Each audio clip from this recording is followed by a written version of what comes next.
গাইবান্ধায় তৌহিদ ভিত্তিক আধুনিক রাষ্ট্র ব্যবস্থায় গণমাধ্যমের ভূমিকা শীর্ষক মতবিনিময় সভা অনুষ্ঠিত হয়েছে। মঙ্গলবার বেলা 11টায় গাইবান্ধা জেলা হিজবুত তৌহিদের আয়োজনে প্রেস ক্লাবে গণমাধ্যম কর্মীদের নিয়ে এ মতবিনিময় সভা অনুষ্ঠিত হয়।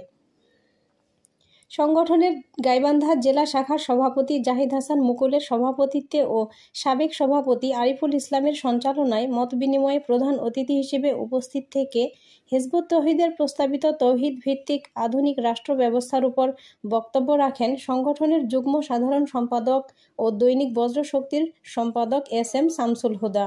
এ সময় তিনি বলেন, একটি রাষ্ট্রের শান্তি শৃঙ্খলা নিরাপত্তা নির্ভর করে সেই রাষ্ট্রের গৃহীত ব্যবস্থার উপর। সিস্টেম যদি ত্রুটিপূর্ণ হয় তবে সেখানে শান্তি আসতে পারে না। ইতিহাসের শিক্ষার আলোকে মানবসৃষ্ট কোনো মতবাদই পৃথিবীতে শান্তি প্রতিষ্ঠা করতে পারেনি, বরং অন্যায় অশান্তি বেড়েই চলেছে। একমাত্র স্রষ্টার জীবন ব্যবস্থাই ন্যায়, সাম্য ও সুবিচার প্রতিষ্ঠা করতে পারে।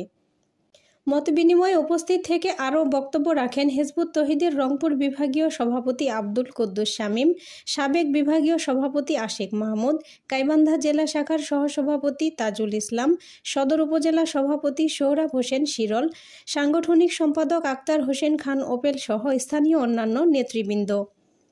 এ সময় বক্তারা আরও বলেন, গত 53 বছরের 17বার সংবিধানে সংশোধনী আনা হয়েছে, বহু নির্বাচন হয়েছে, নতুন নতুন আইনও প্রণয়ন করা হয়েছে, কিন্তু জাতির একটা সংকটেরও টেকসই সমাধান হয়নি।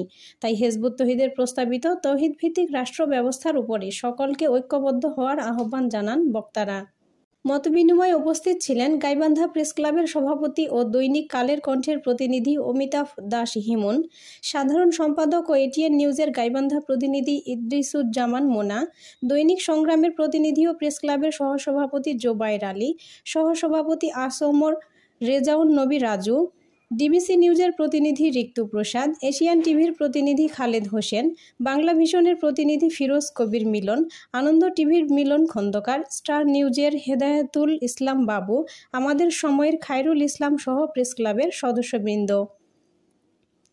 গণমাধ্যম কর্মীদের পাশাপাশি অনুষ্ঠানে অংশ নিয়ে প্রতিপাদ্য বিষয়ের উপর মুক্ত আলোচনা করেন শিক্ষক, বুদ্ধিজীবী, আইনজীবী সহ সুশীল সমাজের নেতৃবৃন্দ।